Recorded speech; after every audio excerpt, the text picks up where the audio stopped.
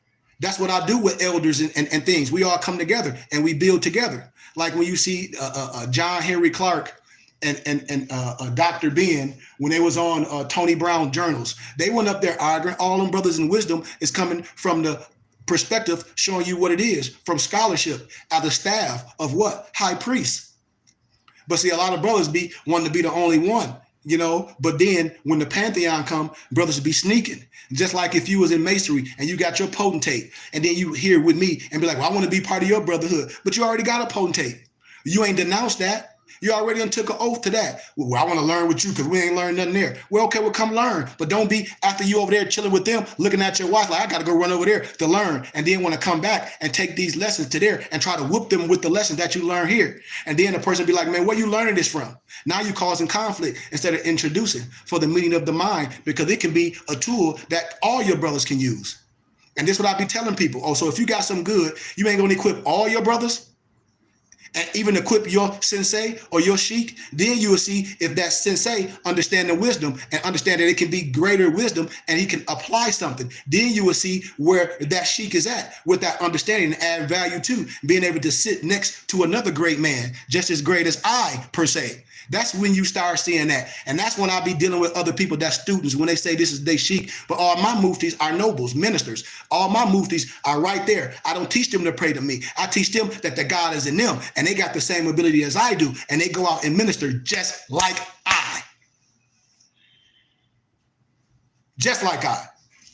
And a lot of these brothers that they be saying these people be they sheiks, you will sit them down, we'll put the manuscripts, and they just got to admit they students, and all they do is go over the rituals. Just how I broke down. That's why brothers are here learning, and they know it. Because a lot of these sheiks, they're not initiated, they're not anointed, so they're not going to know the Kemetic science. They're not going to know the Masonic degrees. They're not going to know history and all that. Just because you are a sheik in religion, that don't mean you're going to know history, law, civics. You're not going to know all that. Why? Because you ain't read enough. You ain't learned enough. That's what I'm telling you. Just because you're a person in religion that's going to make you know all this, how? You must be initiated through the wisdom, period. And that's what I be telling brothers. It's okay to have a sheik, but then you're dealing with the high priest, you're dealing with the most high, we got to give it respect. We got to bring it together. And if not, like I said, I'm going to be blocking people because all I do is ask questions, and the person to tell you, I'm gonna start blocking people that have been following me forever and don't pay no homage or don't give nothing to show that what we doing is right, and come in together and jump on street. We're gonna shut it down. And so, nobles, when I'm live, write names down because I love everybody. We can't be just spectating. We got to participate. So peace and love, nobles. I love y'all, every one of y'all.